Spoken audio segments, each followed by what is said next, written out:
धन्यवाद अध्यक्ष महोदय.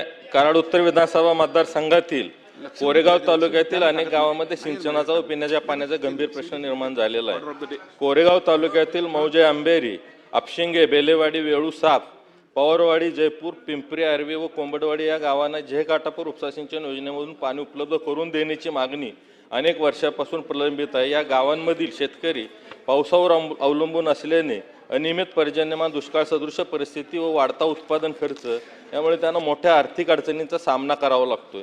तसेच कराड तालुक्यातील मौजे, कोरेगाव, टेंबू, सायापूर व कामती या गावांना टेंबू उपसा सिंचन योजनेमधून पाणी मिळणे गरजेचे असून या भागातील शेती, पिण्याचे पाणी व ग्रामीण अर्थव्यवस्था यासाठी या योजनांचे पाणी अत्यंत महत्त्वाचे आहे.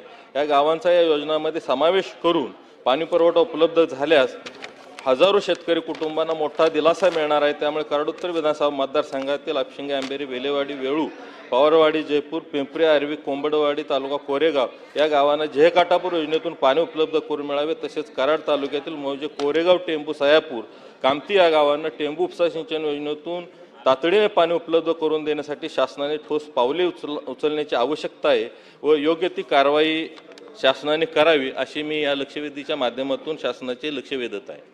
मंत्री महोदय.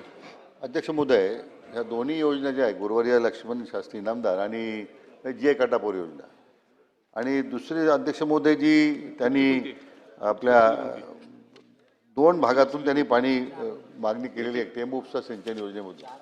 अध्यक्ष महोदय, आता ही योजनेचं पाणी वाटप झालेलं आहे. पाण्याचं क्षेत्र अध्यक्ष महोदय त्याप्रमाणे त्याच्या पद्धतीने कार्यवाही आपण केलेली आहे. अतिरिक्त पाणी उपलब्ध करून देणं अध्यक्ष महोदय, या संदर्भामध्ये आम्ही पुन्हा एकदा फेर सर्वेक्षण करतोय की अन्य कृष्णा नदीवरून सध्या एका KTVRमधून उपसा सिंचन योजनेकडून पाणी देता येईल का अध्यक्ष महोदय, तो एक आमच्यासमोर विचार आहे. म्हणजे त्यांच्या त्या भागातील गावांना काही पाणी देता येईल. परंतु हा जो झेकाटापूरच्या योजनेतून पाणी द्यायचा अध्यक्ष महोदय जो मुद्दा आहे त्यांचा आहे, त्या बाबतीमध्ये मात्र साधारण 4807 हेक्टर क्षेत्राला ते अतिरिक्त पाणी मागतात. आणि म्हणून अध्यक्ष महोदय, निश्चितपणे सरकार सकारात्मक आहे. या संपूर्ण विस्तृत क्षेत्राला पाणी दिलं गेलेलं आहे. म्हणजे कोरेगाव तालुक्यातही काही गावांना पाणी मिळतं आहे.